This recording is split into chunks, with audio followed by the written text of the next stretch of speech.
Hello, my name is Kenzie Fischels, and I'm going to be presenting what business looks like in the Mexico culture. I wanted to choose Mexico because it's a border to America, and I feel like I'm always hearing about it on the news, but I just don't have really the business insights to this country. So let's get started with some basic facts about Mexico. So the population is about 129 million people. The GDP looks pretty large, but when compared to China actually has 12 trillion. So quite a big difference there. Still big, but still pretty small when compared to others.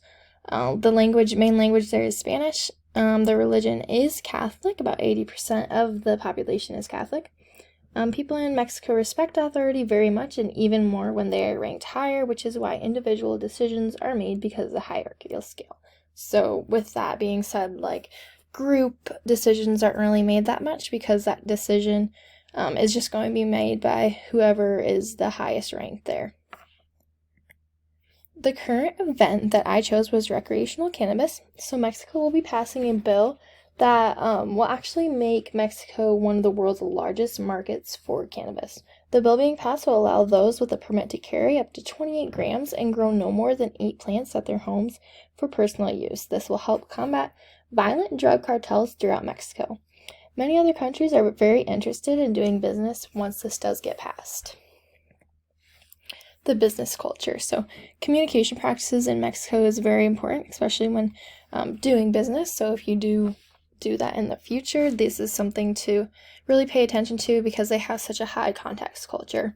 So sense of humor. Julieta Uriarte, she is who I interviewed. She said a sense of humor is extremely important. We always make jokes and commentaries and even lighthearted bullying because that is part of the culture. So if you're not really giving that same back to the person you're doing business with in Mexico, you're going to come off as a little standoffish and kind of hurt that relationship of where it could be. Hand and arm gestures used. So a lot of people are going to be moving their hands. Same thing in the U.S. Head nods. People may nod out of respect, but it doesn't always indicate agreement. Physical interaction is meant to signify friendly affection and approachability. People may indicate no by shaking the hand from side to side with the index finger extended and palm facing outward. Direct eye contact is expected and appreciated, which helps build trust.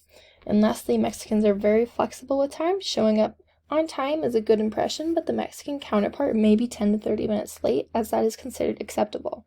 This also goes for deadlines. This culture doesn't worry about how long something may take, just that it gets done.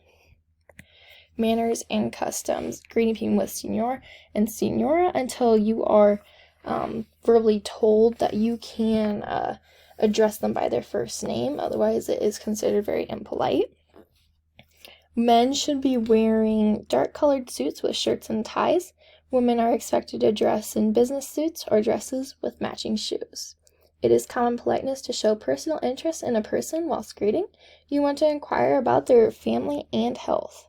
It is also preferred that people meet face-to-face as often as possible. This deepens the personal relationship between partners and also builds that trust.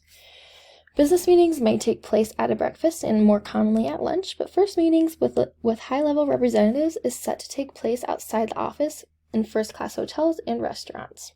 It is also important to allow some time for small talk. This could take up the whole meeting, but that's part of the relationship-based status in Mexico. Negotiations do the same thing. You need to build up that relationship first before talking about business, which could take quite a while. Lastly, simple gifts may be exchanged after a first business meeting. Gifts are not required, but may be viewed as a gesture of goodwill. As business meetings may take place at breakfast and more commonly at lunch, it is the party that extends the invitation that is expected to pick up the bill. Nestle and Mexico. So you probably have Nestle products in your pantry or something. Very, very popular. Nestle is one of the largest food and beverage companies in the world, providing various types of foods.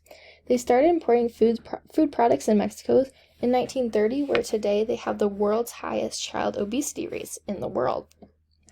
This is referenced from Gallion and George from 2017.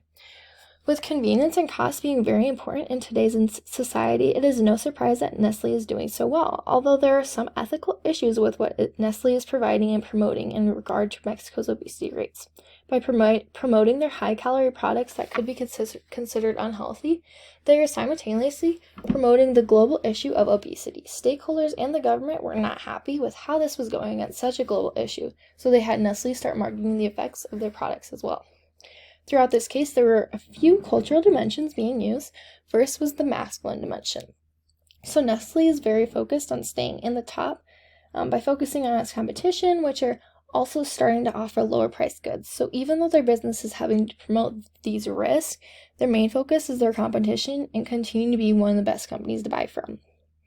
Next is long-term orientation. Nestle knows, along with the World Health Organization, that these cheap processed products are not benefiting the health of Mexicans especially. As Nestle continues to rise to the top, they don't want to have a decrease in sales, so they want to hide that truth as long as possible until they had to eventually. Resistant innovation is a big part of the uncertainty avoidance dimension, which has been shown true through this case. Change is hard for a company that has been established for so long, although they would be facing many allegations if they were to not share the potential risk from consistently consuming too much of their processed foods. So once they had to, they definitely did. Next is Volkswagen in Mexico. This is another case study. The main problem here was that they had some financial application that was causing inefficiencies in Volkswagen, so like sales and everything, like where they were dropping, it was just creating almost a domino effect. So their new solution was getting a new platform called Board. This combines business intelligence, planning, and predictive analytics in a single self-service user interface. By doing this, there was tremendous improvement. They had an overall increase in efficiencies from 57% to 91%. Overall, these two cases showed that Mexico wants to have solid production and not lose sales. When a problem arises, it is fixed in a manner that will benefit both parties and continue to be competitive with other companies. So our culture review is going to be going over the main takeaways from this and what you need if you will be doing business in Mexico. So communication is key. Use formalic expressions and watch carefully for nonverbal signals. Use multiple occasions and listening techniques to draw out underlying messages. So that was pulled from our textbook of Globe Smart, table 3. This kind of goes along with the indirect communication style that Mexico has. They really like that face-to-face interaction, but they're going to use a lot more nonverbal cues and instead of directly saying what they mean. Handshakes and eye contact is also very important, as that's going to really build that trust up for you. Next is relationship oriented. Discuss the need to get to know each other and have the eagerness to do so. So again, Globe Smart. This is really just showing that they want that relationship first before going along with anything else, and that is their main priority going into a meeting. Next is patience. One key to building successful relationships is to be aware of what your potential partners are looking for. It is this very impatience that often leaves potential business partners feeling that their guests are too pushy or moving too fast. So this goes right along with the negotiation style in Mexico. This is gonna take a little bit, so you really have that patience. You don't want to push them to start talking business. They're going to talk business when they want to. So again, that is from Globe Smart. Lastly, hierarchy. Having a more senior manager making the initial introduction in which he or she properly positions a new person.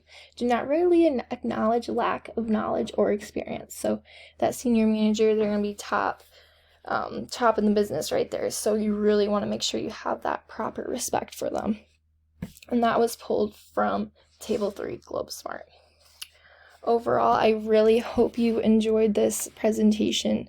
I hope it will help you when doing business in Mexico. Here is my reference list. Thank you for listening.